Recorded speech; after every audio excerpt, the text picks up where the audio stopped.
Drago est au bord du gouffre.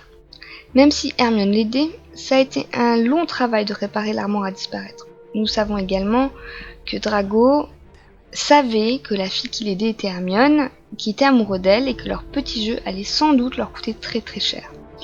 Alors, quand je lis que Drago traîne autour de la fête de Slughorn, alors qu'il n'y est pas invité, pour moi, c'est une tentative désespérée de parler à Hermione. Mais je vais pas m'arrêter là, ce serait trop facile. Reprenons. Hermione est en froid avec Ron à ce moment.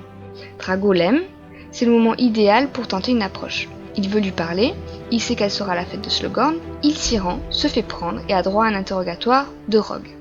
Eh bien, vous savez ce qu'elle fait Hermione, non ? Eh bien moi non plus, parce qu'elle disparaît juste au moment où Drago quitte Rogue. Ça vous a échappé ? Drago quitte la fête, Hermione quitte la fête, en même temps, et on ne les revoit pas avant le lendemain. Alors, je vais vous lire ce passage, ce double passage, et j'espère que vous verrez comme moi la superbe possibilité qu'il nous offre. Donc c'est toujours dans le tome 6, au chapitre 15. Malfoy s'éloignait dans le couloir à grands pas sans s'arrêter devant la porte ouverte du bureau de Slughorn. Puis, il tourna à l'angle du mur et disparut.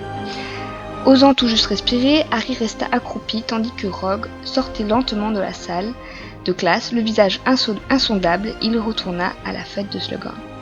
Et dans le chapitre suivant, donc le chapitre 16, on peut lire « Hermione avait quitté la fête de Slughorn avant que lui-même y soit revenu. » Alors, c'est là que ça tourne en tragédie grecque ou en jus de boudin, c'est vous qui voyez la formulation qui vous semble plus à propos. Et c'est ce que nous allons voir dans le chapitre suivant.